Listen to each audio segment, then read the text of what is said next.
Bonjour la team, on se retrouve aujourd'hui dans une nouvelle vidéo avec toujours ce fameux problème de crevaison. J'ai encore crevé. 2 fois par semaine, Cédric raconte à sa communauté ses joies et ses peines de cycliste, filmé par Mathias, l'autre acolyte de Normandie Cycling Team. Une communauté qui a grossi en 4 ans. 26 400 abonnés, près de 6 millions de vues pour les vidéos et seulement 2 personnes aux manettes.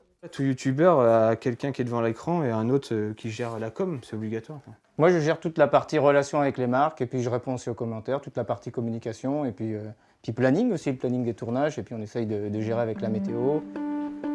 Les 2 hommes se disent solitaires. Ils pédalaient d'ailleurs chacun de leur côté sur les mêmes circuits T'as une chambre à air, toi? avant de se croiser. On s'est rencontrés via une application mobile. Comme je suis un peu geek sur les bords, dès que j'ai commencé le vélo, finalement, je me suis connecté à tout ce qui était possible de se connecter. Et j'ai remarqué qu'il y avait quelqu'un qui faisait un peu les mêmes routes que moi. On a 2 profils différents. Cédric, lui, il commençait le vélo et moi, je reprenais le vélo. Donc c'est vrai qu'on s'échangeait des astuces, on parlait. Je me suis dit, on peut lier nos compétences et faire une chaîne YouTube qui parle aux abonnés, aux futurs abonnés, et de créer un besoin, parce qu'on avait un besoin aussi de s'échanger les choses. J'imagine qu'il y a d'autres cyclistes qui ont besoin de ça. En fait, on a pour habitude dans nos bike trips de mélanger test matos. Donc là, on a 2 vélos qu'on va présenter dans la vidéo. Et en plus de ça, sur notre parcours, on essaie de s'arrêter à des endroits un petit peu insolites ou tout du moins historiques du patrimoine normand pour pouvoir le faire découvrir à notre communauté. Donc là, on est au château de Crèvecoeur en Auge. Et on va essayer de présenter ça à travers d'images aériennes et aussi d'images plus traditionnelles pour un peu montrer ça à notre communauté. Mets-toi à gauche, à gauche, à gauche. Attends. Mets-toi là.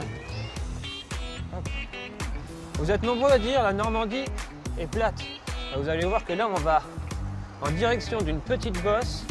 Je suis en train de monter une côte à 20 km/h. Mathias, il la monte avec un bras. Avec difficulté. Voilà, ça c'est la partie qu'on montre pas. Cette chaîne demande beaucoup d'énergie et de temps. Les 2 cyclistes travaillent, mais chaque soir et tous les week-ends, ils roulent, ils repèrent, ils filment et ils montent leurs vidéos comme ici, cet itinéraire spécial d'idées. Pegasus Bridge, première étape de notre bike trip. Et ça tombe bien, première opération réalisée lors du D-Day pour libérer la France. On avait déjà pu passer par ce pont lors de notre bike trip suisse-normand. Pour la chaîne YouTube, on s'inspire de plein de concepts. Ça peut être des émissions de voyage qui fait découvrir des régions. Et on essaie de croiser 2 types de vidéos, les vidéos découvertes du patrimoine avec des vidéos test purs, magazine, quoi. On crée notre propre concept en puisant un petit peu partout sur les autres concepts qui fonctionnent, quoi. Ce vélo a été imaginé, designé et conçu à Montréal par 3 hommes et un objectif, proposer une alternative au vélo carbone haute performance. On a commencé la chaîne en achetant comme tout le monde et puis grâce à la communauté, les marques veulent bien nous prêter maintenant alors qu'on n'est pas du tout professionnel. On oriente de plus en plus les marques pour solliciter un besoin des abonnés en disant voilà, on veut voir tel vélo, on veut voir telle gamme de produits. Et ils sont beaucoup plus réactifs qu'avant. Si Cédric et Mathias s'appuient sur les commentaires de la team pour s'améliorer, ils essaient aussi de retrouver leur public en vrai sur des circuits.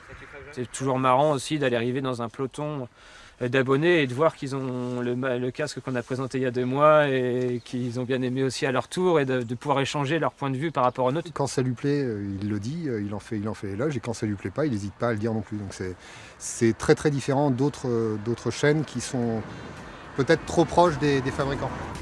Comme ils restent dans la peau assumée de cyclistes du dimanche, Cédric et Mathias viennent de lancer une rubrique qui cartonne, avec ou sans. Avec ou sans poils ou avec ou sans caleçon. Vous l'avez enfilé et là, stop là. Tu fais quoi Cédric? Tu vas vraiment rouler comme ça? Avec ton caleçon dessous? Non, va te changer.